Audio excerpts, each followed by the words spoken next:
Bonsoir à tous et bienvenue dans votre émission Dites-moi tout, docteur. La journée mondiale de lutte contre le VIH-Sida, célébrée du 1er au 31 décembre 2025. Ce mois si important nous rappelle l'urgence de combat tant du côté des autorités sanitaires, des professionnels de santé, les ONG, les associations, ainsi que les personnes affectées. C'est l'occasion de rendre hommage aux vies perdues et réaffirmer notre solidarité envers les victimes. C'est aussi le moment de nous souvenir que la médecine seule ne suffit pas. Il faut notre empathie et notre soutien inconditionnel et notre regard dans ce combat.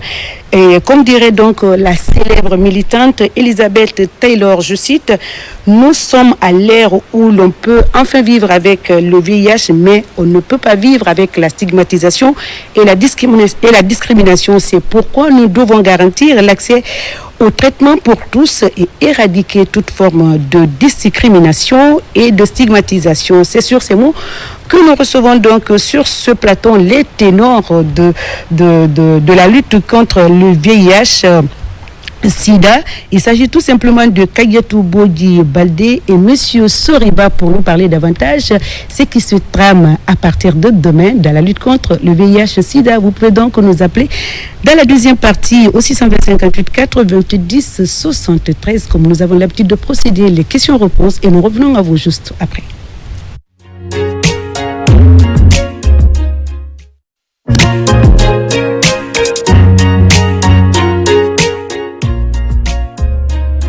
Encore une fois, bonsoir Monsieur Soriba Savané, suivi évaluation du Rega Plus et Kadiatou Bodi Baldé, la présidente du REGAP. Merci donc d'accepter encore une fois de plus notre invitation sur ce plateau pour parler en prélude du mois du VIH dédié à la sensibilisation, au dépistage et toutes sortes de communication pendant ce mois-ci pour attirer l'attention des autorités, faire également des plaidoyers. C'est de ça on va parler tout à l'heure.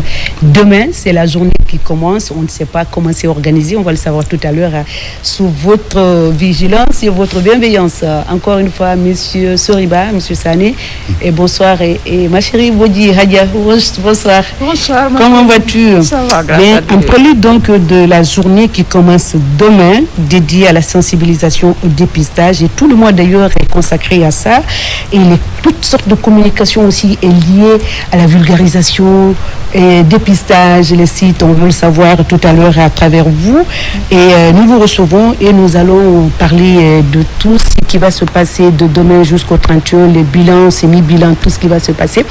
Mais comme vous êtes là au compte de REGAP, on va commencer par comprendre. Vous allez d'abord nous présenter cette association. Depuis quand cette association est créée, quelle est sa mission, ses objectifs. On en parle tout à l'heure dans cette émission. Et puis on va nous tourner vers Monsieur Sani Soriba qui va nous parler suivi évaluation de REGAP+, tout ce qui se passe dans cette association, autour de cette association. Alors dites-nous, ma chérie, REGAP, qu'est-ce que c'est? Présente-moi un peu cette structure. C'est vrai qu'on en parle à chaque fois que tu passes dans cette émission. Tu ne cesses de rappeler la mission régalienne de REGAP. C'est encore une fois l'opportunité était offerte pour nous en parler encore aujourd'hui. Merci vraiment pour cette opportunité et je suis très ravie de revenir encore et encore à chaque mois de décembre. Je suis la bienvenue au sein de RDG et je profite de cette plateau pour remercier à nos millions de téléspectateurs qui nous regardent en ce moment et tous les travailleurs de la RTG. Merci de nous recevoir en ce mois qui à la veille du lancement de la journée mondiale de lutte contre le sida. Merci de nous demander c'est quoi le REGAP. Le REGAP, c'est le réseau guinéen des associations des personnes affectées par le VIH qui est représenté dans toutes les régions de la Guinée jusqu'au dernier kilomètre. Et c'est un réseau qui rassemble toutes les associations des personnes qui sont affectées par le VIH en Guinée. Sa mission est de promouvoir les droits et les devoirs des PVVIH en Guinée et défendre leurs droits et les faire savoir qu'est-ce qu'il faut étant PVVIH, quel est ton devoir envers les citoyens guinéens et quels sont les devoirs de l'État envers ces PVVIH et accompagner aussi les orphelins de PVVIH. Issus du couple, oui. Voilà. Donc, c'est un peu la mission du Rega Plus et veiller au bien-être des personnes vivant avec le VIH et aussi lutter contre la stigmatisation et la discrimination qui freinent aujourd'hui la lutte contre le VIH en Guinée. Alors, c'est le cri du cœur déjà qui va... C'est le cri du cœur d'ailleurs de ce numéro du 30 novembre 2025. On va mettre l'accent sur la discrimination et la stigmatisation. C'est vrai que jusqu'à présent, les gens n'ont pas compris qu'on peut vivre avec le VIH sans contaminer, pas de réticence quand tu sais que telle personne est infectée par la maladie, tu n'as pas à rejeter la personne et plein d'autres choses aussi, on va en parler tout à l'heure dans cette émission. Et les enfants surtout issus du couple PVVH, donc on en parlera tout à l'heure. Mais avant, on ne va pas ignorer notre monsieur Savané, monsieur Sané, pour nous parler un peu... pour nous expliquer un peu les activités durant tout le mois de décembre, les activités liées au Rega Plus. D'accord. Comme l'a dit la présidente, le Rega Plus, c'est le réseau guinéen des associations des personnes affectées par le VIH. Cette organisation est créée en 2005 et elle regroupe... mais ça fait 20 ans, depuis 20 ans maintenant. Oui, en 2005. Et cette organisation regroupe à date 42 associations. Les associations sont composées de de personnes infectées par le VIH. C'est-à-dire chaque association est composée de nombre de personnes par association. Le minimum c'est 100 à 200. Les membres actifs sont minimum c'est 80. Les membres adhérents, en cas de mobilisation, à qui on peut les faire des appels pour accompagner la structure dans sa mission. Donc, c'est pourquoi le mois de décembre, nous avons mobilisé toutes ces associations, sont informées de ce que nous sommes en train de faire. Et le 1er décembre, nous allons faire un carnaval au niveau de Carrefour Badam en ville, direction à l'hôtel Kaloum. Donc, vous-même, vous êtes invités et toute l'équipe de la RTG. C'est comme chaque année d'ailleurs. Pour prendre part à cette importante rencontre.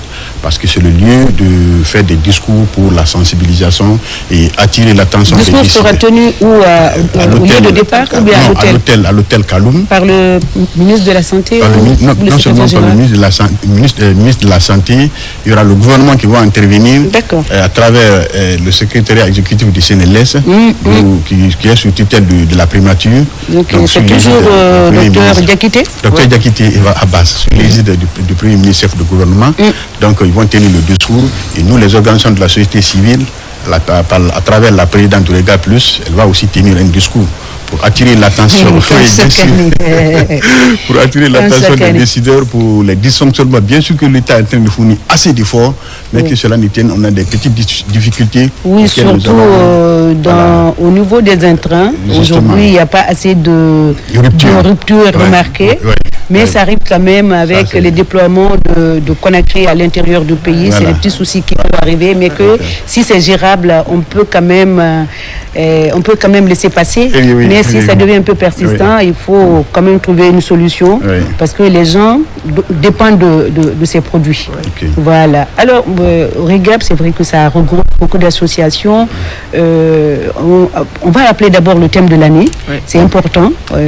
Quand on parle des missions et au rôle de Regap, on va rappeler un peu pour les téléspectateurs parce que c'est demain, la journée commence. Le mois commence d'ailleurs, c'est le mois, ce n'est pas la journée, c'est tout un mois qui est consacré. Voilà, donc on peut rappeler un peu le thème de l'année. Qu'est-ce que ça nous dit cette fois-ci? Parce que chaque année, un thème est concocté à travers les autorités, l'OMS, l'ONISIDA également. Donc chaque année, il y a un thème qui attire l'attention des décideurs et des associations. Et cette année, qu'est-ce qu'on a retenu? Cette année, on est sur le thème de surmonter les perturbations et transformer la réponse au VIH. Cette fois-ci, le thème, il ne semble pas que c'est un peu long. C'est pas un peu long, mais c'est en réalité en phase de l'actualité de notre pays actuellement. Voilà. Moi, je voulais rappeler le thème, mais je ne veux pas écorcher ce que ma chérie a dit. Donc, il va me rappeler et on va noter. c'est vrai, REGAP existe sur le terrain, c'est une association, c'est un réseau a besoin d'accompagnement, a besoin de partenaires techniques et financiers, a besoin du gouvernement, par le biais du ministère de la Santé, et exclusivement d'ailleurs. Et puis, parlez-nous un peu comment le REGAP, comment vous vous en sortez, et comment vous menez les activités, voilà. Le REGAP s'en sort à travers des appuis des partenaires techniques et financiers, parce que même si vous voyez, je peux compter certains partenaires techniques et financiers qui nous appuient qui nous fait vibrer le cœur quand ils se disent qu'ils vont bientôt se retirer. Je parle de Médecins sans frontières. Mais est-ce que ça c'est possible, Bodji, depuis l'année dernière, il y a 2 ans? C'est-à-dire qu'ils sont de cœur avec vous, ils ont envie de partir. Parce que pour chaque projet, il y a un temps. Donc le projet est arrivé à sa terme, ils veulent partir, mais vous avez tissé tellement de liens forts qu'ils ont peur ou qu'ils ont pitié, ou en tout cas ils ne veulent pas partir. Voilà, je connais un peu l'histoire. Voilà, je connaissais un peu l'histoire. MSF est toujours avec vous. MSF, c'est la priorité, c'est le patient d'abord. Voilà, c'est là, et MSF soutient beaucoup le REGAP à travers des appuis techniques et financiers, vus sur la prise en charge, l'accompagnement de la structuration et l'accompagnement sur des petits financements, des petits projets et des activités que nous menons, et nos APS qui sont dans les sites de prise en charge, qui accompagnent leurs pairs à travers la prise en charge psychosociale. Et il y a d'autres partenaires aussi qui nous accompagnent à travers des formations et appui aussi technique sur la structuration, mais nous avons aussi besoin de l'appui de l'État, parce que le REGAP+, la riposte ne peut pas se passer sans le REGAP+. Le REGAP+, c'est les activités communautaires. Nous sommes en direct. Et les PODI, ça existe toujours? Les PODI existent toujours et ça marche à merveille. D'accord. Vous savez, ça, c'est un échantillon des expertises de MSF qui a passé, Mais le modèle a été, le modèle a été pris, je crois qu'à Congo, c'était ça? Congo, oui, bien sûr, à Congo. Et vous avez fait le même modèle à Conakry. On a visité les sites, c'est en tout cas Ça, c'est de rapprocher le traitement aux communautaires. Tout à fait. Et c'est des activités vraiment qui sont à encourager et à vraiment à encore multiplier. Vu que, je vous annonce, MSF va se retirer dans ces 2 PODI qui sont là en Guinée. Les 2 PODI, ils vont se retirer et passer la main au gouvernement guinéen à travers le programme national de lutte contre le sida. D'accord. Et là, mais aussi, depuis tout ça, vous n'avez que 2 PODI, ça devrait être plusieurs PODI sur les ça devrait être plusieurs PODI. Ça devrait être plusieurs PODI. Mais c'est les Parce qu'il y a des activités vraiment, auprès des communautés, il y a des activités très enrichissantes. Oui. Et ça ne devrait pas être Sonfonia et Gomboya. Oui. Et c'est à travers ça, même à travers votre plateau là, que je vais lancer ce plaidoyer à multiplier, parce qu'à l'intérieur du pays, on a vraiment besoin d'exemplaires de ces PODI. Et je vais vous dire que lorsque le Fonds mondial avait promis de construire des PODI à l'intérieur du pays, nous, le REGAP, on s'est levé pour faire des plaidoyers auprès des autorités locales pour obtenir des locaux. On a eu des locaux, par exemple, à Zérékoué et à Kankan pour la construction.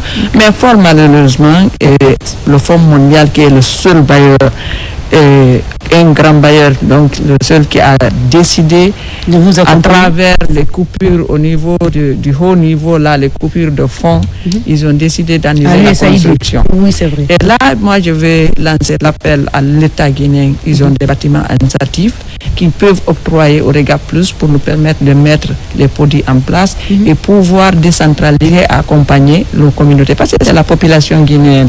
Et si on a ces locales pour nous permettre de faire la distribution communautaire, et là, les patients qui sont à un niveau un niveau de traitement très bien, ils peuvent venir s'approvisionner en 6 mois. Et là, ils n'auront rendez-vous qu'à 6 mois encore pour venir faire leur bilan, pour savoir comment leur traitement se passe. Donc, c'est un grand atout. Donc, je passe par cette émission à faire le plaidoyer pour que l'État fasse face à nous octroyant des locaux dans les bâtiments administratifs pour nous permettre de vraiment décentraliser. Mais peut-être que vous n'avez même pas besoin de construire. Oui, il y a des bâtiments, des bâtiments administratifs. Oui, qu'on peut octroyer au Rega Plus afin de mettre des podis. D'accord.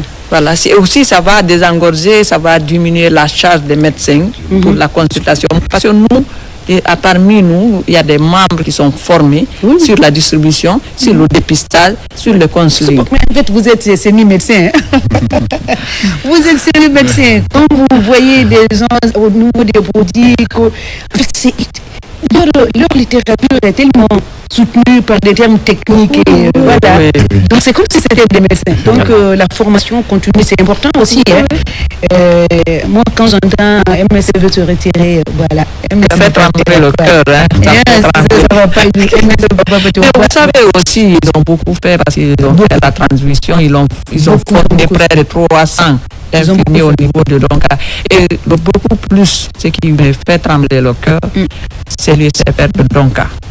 La MSF m'a dit qu'ils vont passer la main à l'État par rapport. C'est pas parce que j'ai pas confiance à l'État, mais l'État s'occupe de beaucoup de choses en même temps. Et là, MSF prenait en charge tout ce qui est pris en charge, nutritionnel, médical et le personnel à 100%. Et maintenant, si ce fardeau-là aussi vient se rajouter sur l'État, c'est compliqué. Et là, c'est une inquiétude. Et puis, c'est le seul centre de prise en charge, hospitalisation du VIH avancé. De référence, oui. Voilà, de référence. C'est vrai. Donc ça, c'est une inquiétude pour ça doit être une inquiétude. Mais moi, quand tu fais allusion à cet aspect-là, ça, c'est un peu parce que là-bas, MSF met le paquet, hein, ça, il faut le dire. Ça, il faut le reconnaître. Avec les malades qui sont alités là-bas. Stade avancé à IRSF, bon, c'est vrai que... ça, il faut se poser la question. Et ça, ce point-là doit figurer dans ton discours. N'oublie pas. Il faut que les autres aient l'occasion de faire justement ton plaidoyer. Ça doit axer sur ces points centraux. Alors, monsieur Sané, on va parler un peu des sites. On a dit que le départ du carnaval, c'est la banque Padam de Rond-Point. Oui, Rond-Point Badam. C'est Badam, oui, l'ancienne banque là. Justement. Voilà, jusqu'à... Hôtel Kaloum. Jusqu'à Hôtel Kaloum, mais c'est pas loin. C'est pas loin. C'est juste pour montrer que on avait la c'est pas loin. On allait le carnaval quand même, vous allez faire un peu le tour et puis voilà, pour aller là-bas. Vous savez, mais ça fait même pas d'habitude, quand le CNLS fait leur lancement à l'hôtel, nous, on le faisait dans la communauté. On prenait même les véhicules MSF pour contourner presque toute la ville en distribuant des préservatifs. Mais aujourd'hui, les préservatifs sont disponibles? Oui. Pas tellement, hein. C'est parce que ça se voit pas.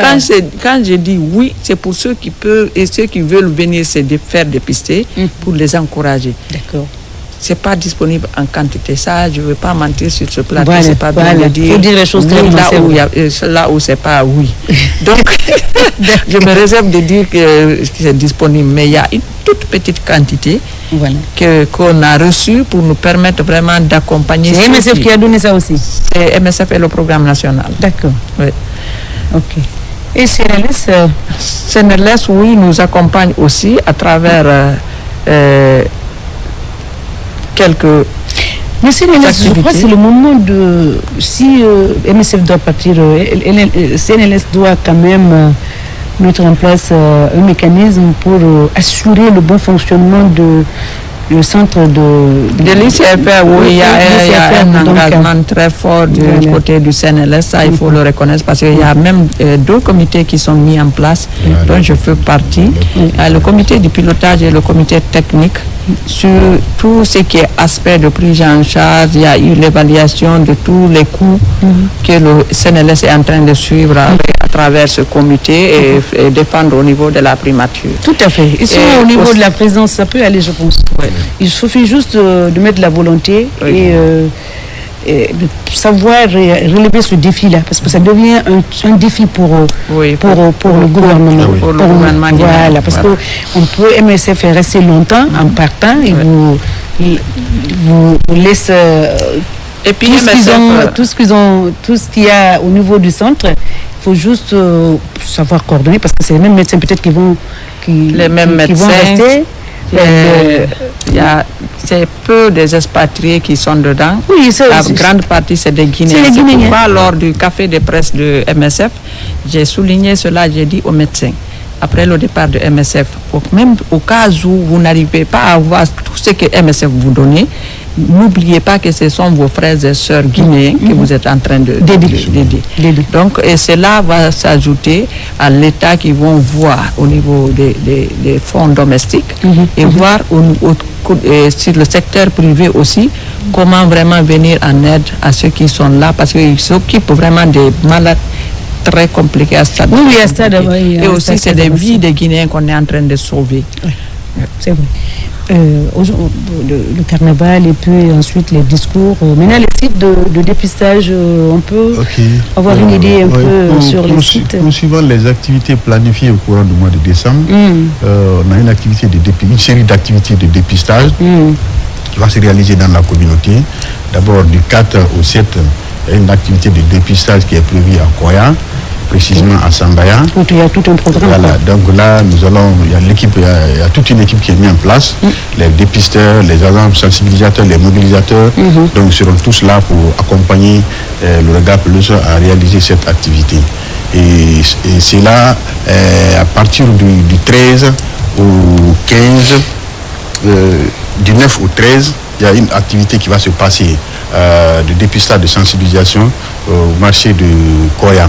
D'accord. Donc ça aussi, ça sera les mêmes équipes qui vont essayer de faire cette activité et on mobilise, on sensibilise, on mobilise, on oriente pour le dépistage. Et ce qui est important, les cas dépistés sont vraiment suivis. Il y a une équipe qui est là qui vont faire le suivi de ces personnes dépistées. Parce qu'il ne s'agit pas de dépister quelqu'un s'il est positif, le laisser dans la nature. Non seulement nous allons gérer les émotions, parce que déclarer à quelqu'un qui a des séropositif, c'est pas facile. Donc il faut gérer l'émotion. Après la gestion de l'émotion, il faut le rassurer, le traitement, parce que c'est ce qui est important. Les agents sensibilisateurs là sont des psychologues sociaux, je ne sais pas. Ils jouent tellement de rôles. Oui. Franchement, ils jouent tellement de rôles. Quand tu assistes à certaines activités, mais ils remplacent carrément les médecins. Oui. En tout cas, ils ont le langage. Oui, c'est des gens qui sont bien formés, ils savent comment gérer l'émotion. Mais on remercie au passage toujours MSF. Oui, c'est MSF. MSF a fourni beaucoup d'efforts. Même moi, je suis produit MSF. J'ai été médiateur, je suis APS pendant plusieurs années, pendant plus de 10 ans. D'accord. Donc, et Sidibé, mon frère. Sidibé aussi. Il est allé au Congo ou bien il est là? Oui, il est là. Donc, je suis produit de MSF, ils m'ont formé et c'est pourquoi aujourd'hui, vraiment, je connais bien la prise en charge psychosociale et comment ça se passe. J'ai passé par là. Et donc, ces personnes dépistées sont sensibilisées, sont préparées moralement pour affronter le traitement. C'est ça aussi, c'est notre mission. Donc, prendre le traitement, c'est pas facile parce qu'il y a des effets secondaires. Donc, si la personne n'est pas suivie, préparée, dès qu'il commence à prendre les effets secondaires, il va abandonner. Et s'il abandonne le traitement, c'est pas bien. Donc, c'est ce qui amène d'ailleurs toutes les complications quand on arrête le traitement, n'est-ce pas?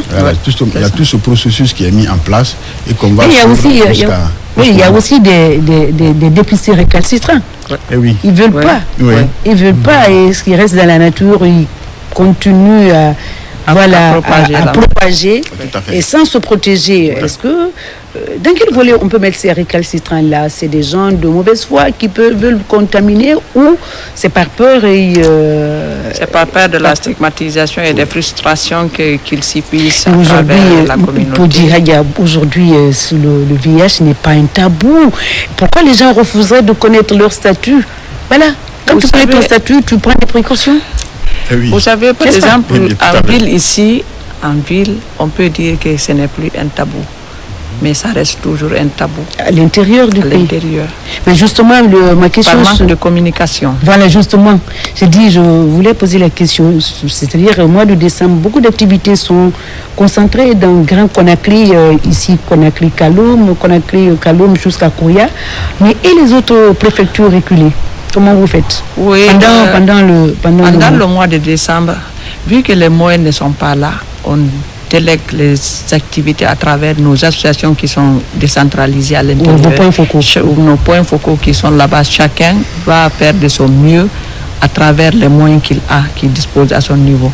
Parce qu'il y a certains, au niveau de certains, il y a les radios rurales, ils utilisent ça pour faire des sensibilisations et faire des émissions interactives. L'importance des radios rurales à l'intérieur. Voilà. Oui, à travers des émissions interactives pour poser des questions et des réponses et donner des éclaircissements par rapport au mode de transmission et les modes de non-transmission et comment vivre avec une personne qui vit avec le VIH.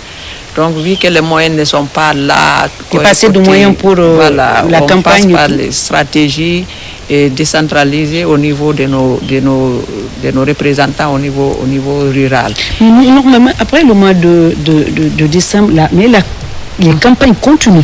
Ça continue avec le regard, même s'il n'y a pas assez d'engouement, mais ça continue quand même. Oui, ça continue, on continue toujours, on est toujours. Parce que même il y a des activités nocturnes que MSF nous appuie à faire pendant la nuit dans les maisons closes et maquis et bars pour sensibiliser et dépister. Donc ça, c'est pas seulement le mois de décembre. Vu que c'est tout le monde parle du mois, pendant le mois de décembre, c'est tout le monde qui parle du sida. Oui, c'est toutes les activités. C'est tout au long. C'est le gouvernement qui se lève, c'est la communauté internationale, c'est tout le monde qui parle du VIH. Mais après, les activités continuent. C'est continu. Et nous continuons sur le terrain. Parce que la prise en charge du VIH, c'est les deux volets. C'est le volet médical et le volet social. Parce qu'une personne qui n'accepte pas son statut ne peut pas prendre son traitement correctement. Pas du tout. Donc c'est notre rôle, c'est le rôle du Rega Plus de faire accepter le statut d'abord, faire comprendre la personne, c'est pas la fin du monde. Tu peux vivre avec le VIH en prenant le traitement correctement et tu peux faire des enfants séronégatifs. Et tu peux justement, c'est là où je veux qu'on explique un peu. Tu n'es pas médecin sans doute, mais tu as aujourd'hui un langage pour expliquer, à la place même des médecins, comment éviter les enfants d'un couple séropositif d'avoir un enfant séronégatif. Donc, moi, la communication autour de ça est très importante parce que les gens, jusqu'à présent, c'est vrai que, oui, à l'intérieur, il me semble que c'est la communication, ça dans les langues vernaculaires, c'est important. Et j'aurais voulu aujourd'hui, si tu veux faire passer un message en polaar par exemple, pour dire que cette maladie, c'est vrai qu'à l'intérieur du pays, quand on dit que ton enfant ou en tout cas un parent est séropositif, le regard compte, le regard du voisins, le regard de la famille, des amis, ça compte beaucoup. Et c'est ce qui décourage beaucoup de suivre le traitement. Et c'est ce qui amène même la vengeance. Voilà. Voilà, c'est ça. Je vais propager la maladie, je m'en fous. Après moi, le déluge, quoi. Voilà. Tout le monde n'a qu'à partir au même moment, je m'en fous. Et c'est méchant, du moment où on ne meurt pas, on peut ne pas mourir de la maladie. Voilà, c'est très important. Donc, Boudi, est-ce que, ou bien c'est M. Suriba qui va nous expliquer, ou on me laisse notre Hadia nous expliquer, les couples séropositifs peuvent donner naissance aux enfants séronégatifs. Oui, c'est important. Ça, on a même des exemples, beaucoup d'exemples, parce que vu ça, c'est déjà une autre victoire du traitement. Du traitement de la médecine. Maintenant, parce qu'il y avait même, on parlait du PTME, c'était la prévention de la transmission mère-enfant. Et maintenant, c'est ETME. ETME, c'est l'élimination de la transmission de la mère à l'enfant. Ça a avancé. C'est pourquoi maintenant, le dépistage des femmes en grossesse, en CPN, le dépistage du VIH est systématique. Parce qu'une femme, à partir du moment que tu lui parles de sauver son enfant, quel que soit le problème, elle va accepter. Parce qu'une mère peut choisir de mourir 1000 fois pour son enfant et pour que son enfant reste en vie. Quand tu dis à une femme, il faut te dépister pour sauver ton enfant, la femme va tout de suite accepter. Donc, à travers ça, si une femme en état de famille, elle est séropositive, elle suit son traitement correctement, elle peut ne pas transmettre le virus à son enfant. Ça, on a des exemples très frappants, plusieurs, beaucoup. Oui, même un mari séropositif peut ne pas contaminer aussi sa femme si sa charge virale est indétectable. Voilà, si la personne, que ce soit la femme ou l'homme, quand tu as une charge virale indétectable, je parle sous le contrôle des médecins. Les médecins. Voilà, nous sommes des communautaires, mais le fait que nous sommes des communautaires, mais nous vivons avec les personnes qui sont des vrais, des épreuves vivantes qui témoignent. Là, c'est que la personne qui vit avec, qui a traversé, qui a vécu, est mieux placée d'expliquer qu'une personne qui imagine, qui intervient, qui interpelle, ou bien qui cherche à traduire. Mais celui qui a vécu est mieux placé. Voilà. Donc là, il y a plusieurs exemples. Si la femme suit son traitement correctement, elle peut faire des enfants séronégatifs. Et là aussi, la personne, c'est pourquoi le dépistage précoce est très important. Quand la personne est dépistée très tôt, elle est sous traitement, elle peut se marier sans contaminer même son mari et faire des enfants qui sont aussi séronégatifs. Ça, c'est un succès. Mais il faut faire comprendre comment se comporter, il faut suivre les conseils de l'APS et du médecin. Donc, il ne faut pas dire seulement parce que je suis séropositif, je prends, mais prendre aussi et prendre correctement. D'accord. Et aussi suivre les conseils qu'on te donne au niveau du médecin et au niveau des APS qui sont formés à la matière. Très bien. Monsieur Soriba Sané, on va parler un peu les chiffres, on va parler un peu des chiffres. 2023-2024, les chiffres, ça dégringole, ça monte, ça descend. Aujourd'hui, est-ce que il y a une satisfaction au niveau des chiffres? Est-ce que le VIH diminue ou, à votre avis, il n'y a pas de changement? Les chiffres sont restés statiques. Ça n'a pas changé. Moi, je pense que, comme l'a dit la présidente, la première porte d'entrée du VIH, c'est la prévention. Et la prévention, c'est le traitement. Le traitement est la première porte d'entrée en matière de la prise en charge du VIH. Quelqu'un qui prend correctement le traitement du VIH, la personne elle ne peut pas contaminer, surtout si la charge virale est indétectable. Donc aujourd'hui, vu que le traitement a réussi, cela a impacté la transmission du VIH. Donc ça a beaucoup diminué. Parce qu'aujourd'hui, sur nos statistiques nationales, nous sommes à 1,5. Donc ça, c'est une victoire. C'est une victoire. Et le nombre de personnes contaminées a considérablement diminué dans les structures sanitaires. À travers la sensibilisation, parce qu'avant, les gens n'avaient pas une information sur la maladie, donc les moyens de contamination, les moyens de prévention n'étaient pas tellement comprises. Et aujourd'hui, je pense à travers la sensibilisation, les gens sont en train de faire une prise de conscience et les patients sont vraiment adhérents par rapport au traitement et ça réduit considérablement le taux de contamination. Très bien. Est-ce qu'aujourd'hui, il y a... nous c'est vrai que nous côtoyons un peu les centres, les produits et autres. Est-ce que, selon vous, il y a des innovations de la prise en charge? Avant, on mettait du temps pour connaître son statut, mais aujourd'hui, c'est... Oui, l'une des innovations qui est dans la prise en charge, aujourd'hui, on a une molécule qu'on appelle dolutegravir, qui est aujourd'hui le traitement de première intention. Avant, il y avait un traitement de deuxième ligne, troisième ligne, première ligne. Mais aujourd'hui, ce médicament, même ceux qui sont sous deuxième ligne, est efficace pour ces personnes. Qu'est-ce que vous appelez deuxième ligne, première ligne? Voilà, au fait, si la personne est sur le schéma thérapeutique de première ligne, et peut-être à cause de la mauvaise prise des médicaments, il ne prenait pas à l'heure ou associé avec les autres médicaments traditionnels, voilà, et que la personne résiste sur cette ligne, on le ramène sur la deuxième ligne. Et la deuxième ligne, il peut prendre 2, 3, 4, 5 comprimés par jour. Et c'est des grosses molécules.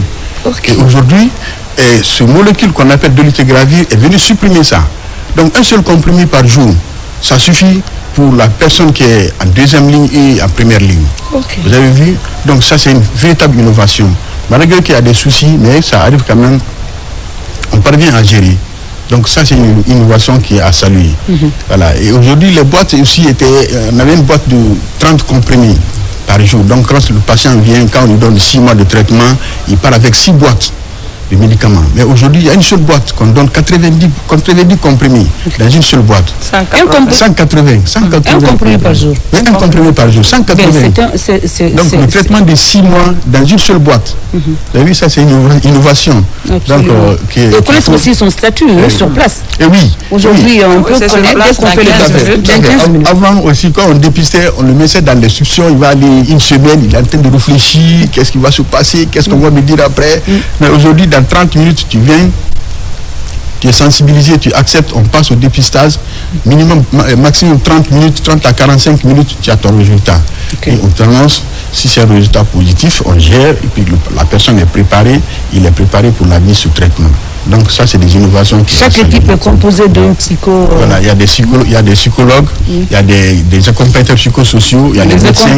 Donc c'est une équipe multidisciplinaire qui accompagne les personnes vivant avec le VIH. Parce que vraiment, le VIH, c'est une chose qui n'est pas facile à supporter, hein, madame. Oui, je sais. C'est pas facile à supporter. Non seulement psychologiquement, financièrement et sur tous les plans. Donc c'est pourquoi il faut apporter une assistance à ces personnes qui sont vraiment atteintes du VIH-Sida. Très bien. Qu'est-ce qu'on pourrait dire, je l'ai entendu avant, on continue toujours d'associer les médicaments aux produits traditionnels. Oui. Voilà. Est-ce que tu as une idée ou bien une lecture par rapport à ce mélange de médicaments pour en finir avec la maladie? Si ils associent les comprimés, les produits thérapeutiques aux médicaments traditionnels, tout ça là, c'est pour vaincre la maladie. Mais parfois... c'est un échec. Ouais. Ça peut entraîner un échec thérapeutique. Vous savez, ce qu'il vient de dire par rapport à l'échec du traitement, c'est dû à certaines utilisations des médicaments traditionnels. Et c'est le rôle des APS d'informer, à dire que vraiment ces médicaments traditionnels, le VIH ne se guérit jamais aux médicaments traditionnels, quelle que soit leur publicité ou quoi. On entend dans les radios. On voit même dans les réseaux sociaux. Chaque fois, on m'envoie des vidéos comme ça, soit dire que tu prends ça en 3 jours, tu vas être... Mais il faut jamais mélanger le traitement antirétroviral et aux médicaments traditionnels. Ça, c'est le conseil que je donne à tous ceux qui prennent les ARV. Et ce n'est pas une aussi fatalité. Parce que qu'est-ce qui empêche la réussite de la lutte contre le VIH? C'est la stigmatisation. Les premiers messages qui ont passé, parce que dès que tu parles du VIH, on fait allusion au sexe. Et il y a de ces personnes qui ont eu cette maladie sans passer par cet acte. Et nous faisons le dépistage nocturne à travers les bars, à travers les prostituées et autres. Je m'excuse du terme si ça fait mal, mais on les appelle comme ça. Mais on peut trouver moins de positifs parce qu'eux, ils sont informés. Mais dans la communauté, quand nous partons pour faire le dépistage communautaire, ce qu'on trouve, c'est du catastrophe. Parce que dès qu'on parle du VIH, c'est la maladie des autres. Étant donné que nul n'est à l'abri du VIH. Que tu sois riche ou pauvre, petit ou grand,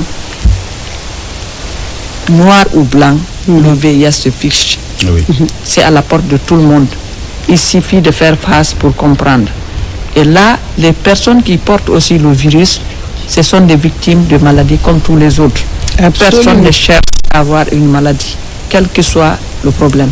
C'est bien que les premiers messages ont été dit que c'est attrapé à travers la prostitution, mais il y a des victimes qui sont innocentes, qui n'ont jamais fait cela, mais c'est le destin. Il faut toujours mettre en tête que c'est le destin, et le destin est inévitable.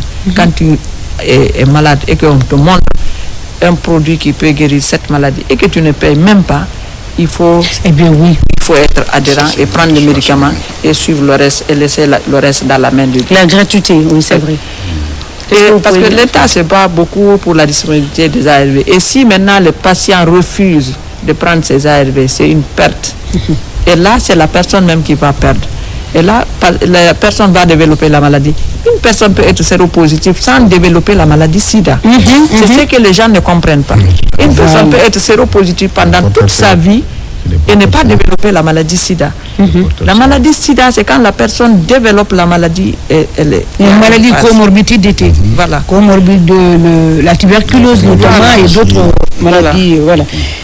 C'est vrai, cette émission, c'est vrai que comme on n'a pas de médecin, on aurait voulu peut-être un peu rappeler un peu comment on contacte la maladie, mais si Bodi peut nous aider, et tu as dit c'est pas seulement à travers le CLSX, et avant on disait pour aller dans les salons de coiffure, il faut aller avec tout ton matériel. Ça peut se transmettre avec des aiguilles, des outils souillés, etc. Est-ce qu'aujourd'hui c'est toujours le cas?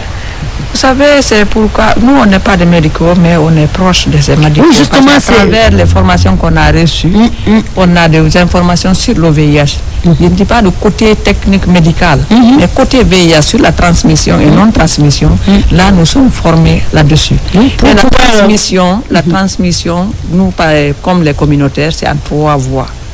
La voie sanguine, tout ce qui est objet qui peut faire sortir le sang à travers le sang, et la voie sexuelle que tout le monde connaît, et la transmission de la mère à l'enfant qui est aujourd'hui vraiment très très minime, parce que les femmes enceintes sont suivies et ils sont vraiment mis dans les conditions pour toutes les conditions pour pouvoir sauver l'enfant. Donc c'est les 3 principales voies qui peuvent transmettre. Et nous, les femmes, nous sommes beaucoup plus exposées, parce que le côté social. Aujourd'hui, moi je peux dire, je ne peux pas aller chez mes voisins prêter un couteau. Mais est-ce que mes voisins ne viendront pas prêter un couteau? Est-ce que quand je vais partir pour les cérémonies, pour les préparations, si quelqu'un se blesse, le VIH ne s'écrit jamais sur le front de quelqu'un. Et il se blesse, il jette le couteau, moi je prends, je ne connais pas son statut. Je peux me blesser. Donc vous avez vu avec aussi, prête-moi ton coupon ou autre là. Tout instrument qui peut blesser quelqu'un peut être une porte d'entrée. Et le VIH ne peut pas pénétrer dans le corps humain sans qu'il n'y ait une porte d'entrée. Mais on a tous des petites lésions, parfois sans le savoir même, qui peut faire une ouverture pour la transmission. Donc et aussi qu'ils doivent savoir une personne qui porte le VIH ne peut pas transmettre à travers le manger, à travers les habits, à travers les toilettes, à moins que la personne utilise les effets des toilettes intimes, tels que les éponges, les brosses, parce que ça, tu peux te blesser sans le savoir. Et aussi, le virus ne peut pas vivre à l'air libre au-delà de 15 minutes. D'accord. Encore autre chose, la deuxième partie, il ne faudrait pas qu'on oublie, parce que les téléspectateurs nous regardent, ils veulent participer à cette discussion enrichissante. Bodi, je voulais poser, on a dit qu'aujourd'hui, on mettait l'accent sur la stigmatisation des personnes dans les services, dans leur lieu de travail, puis aussi les enfants issus des couples séropositifs. Donc, quelle lecture, quel commentaire faites-vous par rapport à ça? Le numéro va s'afficher, le 625 90 73. Vous pouvez nous joindre pour poser des questions liées à notre thème du jour, notamment le sida, le VIH-sida. Entre autres, Bodi, tu peux nous parler un peu de cette stigmatisation, comme diraient certains, les professionnels, vous d'ailleurs, vous qui communiquez sur le VIH, souvent on dit que la stigmatisation tue plus que la maladie. Alors est-ce que tu as une autre explication plus consistante que celle-ci? Cette stigmatisation, c'est ce qui freine même la lutte contre le VIH. Tant qu'on n'arrive pas à diminuer, parce que pour ne pas dire enlever complètement cette stigmatisation. Parce que si vous imaginez aujourd'hui, à travers le Fonds mondial finance 3 pathologies, VIH, TB et PALU. Mais les 2 autres n'ont pas de soucis par rapport au VIH, parce qu'il n'y a pas de stigmatisation. Le VIH, c'est parce que quelqu'un a peur de faire dépister, parce qu'il a peur d'être indexé dans la communauté, il a peur d'être rejeté. Mais une personne qui n'est pas stigmatisée, et pourtant la tuberculose aussi, Hein? J'ai dit, ils ne sont pas stigmatisés, mais c'est aussi une maladie. Bon, comme ils ont compris, oui, ça peut être guéri. Mais quand vos filles sont ton charge, ta charge virale est indétectable, tu peux ne pas contaminer. Bien sûr, bien sûr. Mais c'est la compréhension de ce terme-là, charge virale, c'est pas à la portée de tout le monde. C'est vrai. C'est pourquoi nous on a traduit ça en communauté et on dit en sous-sous, ou ma fatesori. D'accord. C'est ce qu'on appelle les CD4. Au fur et à mesure que les CD4 sont nombreux, au fur et à mesure nous sommes protégés. Donc la charge virale, c'est le nombre de virus qui existent dans le sang. Et là, au fur et à mesure que les virus là sont minimes, la contamination devient impuissant. D'accord. Donc c'est un peu cela. Oui, Bouti, on est arrivé, c'est la deuxième tranche. Allô, oui, vous allez parler, mais on peut prendre ce premier appel. Allô? Ben c'est parti, allez rapidement. On était au niveau de la stigmatisation. Donc c'est cette stigmatisation qui empêche non seulement de prendre correctement les médicaments, et c'est ce qui empêche aux personnes aussi de faire les suivis. Parce qu'il y a d'autres qui peuvent être à Koya, mais ils préfèrent être suivis à Ignace Dine. Même s'il veut pas, il peut passer toute la journée là-bas parce qu'il ne veut pas être vu au niveau à Koya, là où il est, pour dire que cette personne-là vient prendre ses médicaments au niveau de la prise en charge du VIH, parce qu'il a peur d'être stigmatisé et rejeté dans la communauté. Parce qu'on dit que c'est une maladie qui est sale, il n'y a pas une maladie qui est propre. Donc, quand même, il faut le reconnaître. Mais aujourd'hui, moi je pense être séropositif est mieux que d'être séro-ignorant. Tu ne connais pas ton statut, tu dépenses dans le vide. Et aussi, il y a le diabète, il y a le cancer. Si on dit à quelqu'un aujourd'hui, parce qu'il y a l'insuffisance rénale. Voilà, il y a ça aussi qui est à côté. Aujourd'hui, je pense que le VIH ne devait plus être vraiment un obstacle pour une personne au niveau de la communauté ou bien au niveau des services. Mais la stigmatisation persiste au niveau. Allô?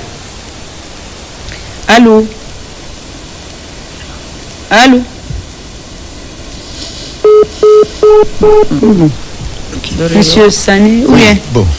Oui, poursuivant la stigmatisation, aujourd'hui, nous sommes en train de faire la promotion de la décentralisation.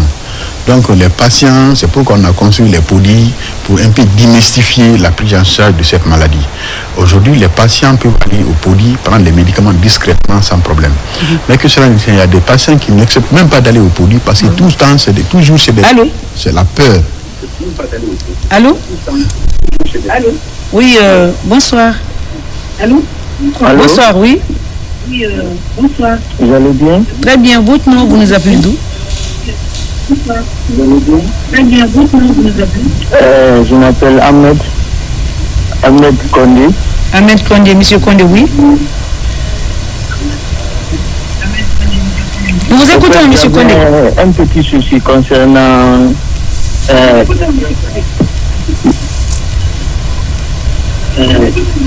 un petit souci, nous vous écoutons. Lequel? Un petit souci, nous vous écoutons. Lequel? Quels sont les premiers symptômes du VIH-Sida? Les premiers symptômes du VIH-Sida. Rapidement, monsieur. Oui, rapidement, monsieur Kondé, merci de pouvoir rappeler. Mais je vous rappelle que le VIH n'a pas de symptômes spécifiques. C'est pourquoi ma présidente vient de dire tout de suite, on ne peut pas voir quelqu'un dire que lui, il a le VIH, ça ne s'écrit pas sur le front. Et à part parce que tu as vu quelqu'un, il est mince, tu dis il a le VIH ou il a les boutons sur le corps, il a le VIH. Donc c'est pourquoi nous interpellons tout le monde d'aller se faire dépister. Parce que connaître son statut, c'est vivre mieux. Voilà, il n'y a pas de symptômes spécifiques pour le VIH. Voilà. Allô? Voilà, on continue, c'était la stigmatisation voilà. toujours. Donc c'est pourquoi il y a certaines qui sont dans les préfectures ou dans les régions, ils préfèrent venir à Conakry pour leur prise en charge à cause de la stigmatisation. À cause du regard du voisin. Voilà, à cause du regard des voisins, ou bien il y a quelqu'un à l'hôpital, peut-être à l'hôpital de Mamou, j'ai un parent qui travaille là et je vais aller chercher mon médicament à Mamou, mais dès que tu rentres dans le couloir, on dit non, c'est le couloir des personnes qui sont concernées. Allô? Allô? Oui. Allô? Oui. Oui, bonsoir. Bonsoir, madame. Oui. Votre nom, vous nous appelez d'où? Ah, ça va. Votre nom, vous nous appelez d'où? Allô? Aïssata Kondé. Aïssata Kondé, oui. On vous écoute. Allô, oui.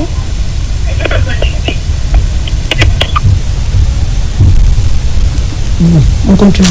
Voilà, donc c'est un peu ça. C'est pourquoi les gens ont peur d'aller faire leur prise en charge dans leur communauté, dans leur lieu de résidence. Mais que cela ne tienne, il y a les APS, les accompagnateurs psychosociaux, qui fournissent assez d'efforts par rapport à ça, donner des informations à ces malades pour qu'ils acceptent de rester tout près d'eux. Parce qu'il y a le problème de transport, il y a le problème de maladie. Donc, si en cas où tu dois venir à ton rendez-vous, tu n'as pas le transport, donc tu es empêché, tu peux pas entrer en possession de Allô? Oui, bonjour madame. Oui, bonjour. Oui, moi je voudrais savoir, est-ce que celui qui a l'hépatite peut avoir le SRV en même temps? Celui? Si l'hépatite peut conduire à au VIH? SRV. Oui, au VIH. Nous ne sommes pas médecins. Aujourd'hui, il n'y a pas de médecin. On ne se prête pas aux réponses. Mais il y a tout simplement.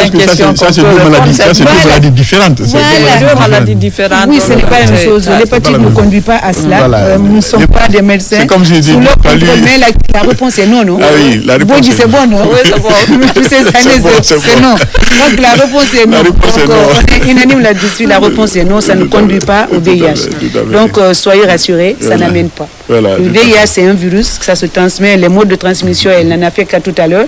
Et quand c'est le cas, il faut connaître d'abord son statut. Quand tu connais ton statut, le dépistage précoce, ça te permet de suivre un traitement et de vivre, de ne pas développer la maladie, de vivre sainement comme tout le monde et d'éviter de transmettre. D'éviter de transmettre la maladie à une autre personne. Voilà. C'est cela. Ensuite, nous arrivons vers la fin. Allô? Il y a un autre appel. Allô? Bonsoir. Oui, bonsoir. Ça va? C'est monsieur, madame? C'est monsieur, c'est madame?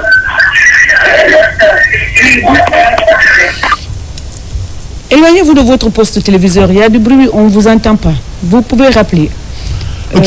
Avant de passer à la fin, il y a un message que je dois passer par rapport à l'activité qu'on a planifiée, une grande activité qu'on a planifiée, c'est une conférence. D'accord. Donc face à la réalité des ressources, nous avons planifié une conférence le 22 décembre à l'université Gamal Abdel Nasser de Conakry sous la direction du professeur Foudé Bangali Sako. Et le thème, c'est quelle stratégie de résilience pour les programmes de lutte contre le VIH en Afrique face à une crise financière.